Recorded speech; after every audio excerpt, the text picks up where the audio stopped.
You write about your grandfather being called boy by a white woman and struggling to restrain himself from stabbing a white man after another assault.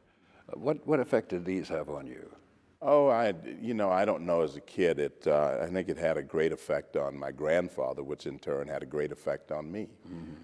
He was an independent man as a result of things that happened in his life.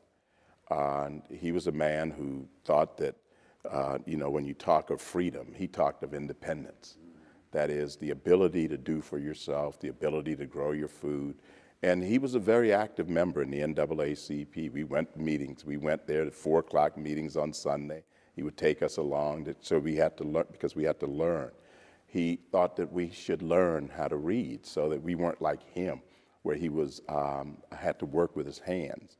He wanted us to learn how to work with our minds and be a part of it. But I think it had an influence on him because it wasn't that he had an assault from the man on his ice truck. It was that he confronted him and said some unpleasant things to him. And my grandfather's reaction was intensely passionate, that he felt like he was going to harm that man.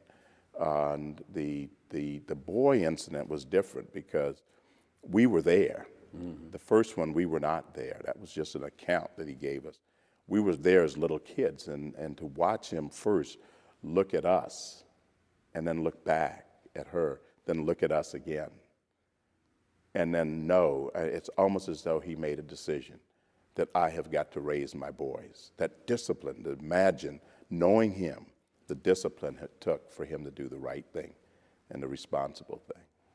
You think he looked at you to test what your reaction would be to this insult he'd received, or to see whether or not you had noticed it and absorbed it in any particular way?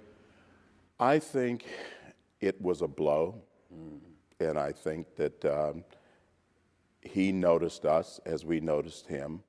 And as little kids, I think you think, now what are you going to do? And how are you going to deal with it? You're the greatest man we know. And some people seem emboldened by those sorts of things and take off in the wrong direction and do something that can ultimately be self-destructive. He did the hard thing to hold his discipline. And it's a lesson to me, to my brother, that even when you might feel strongly about something or feel justified in doing something that could be self-destructive, that you must do something that's more prudent and certainly beneficial and constructive in the long run. So I'm maybe putting too much in this, sort of an exercise in self-control. That's right. Look at how I'm reacting to this. This is a lesson for you. Remember what he said. That's precisely the point that I'm making. Remember, as I said earlier in my memoirs, he always said to us that I will never tell you to do as I say. I will always tell you to do as I do. That is a hard burden to put on yourself. Yeah. Because we did indeed watch him. We were kids. We were always around him.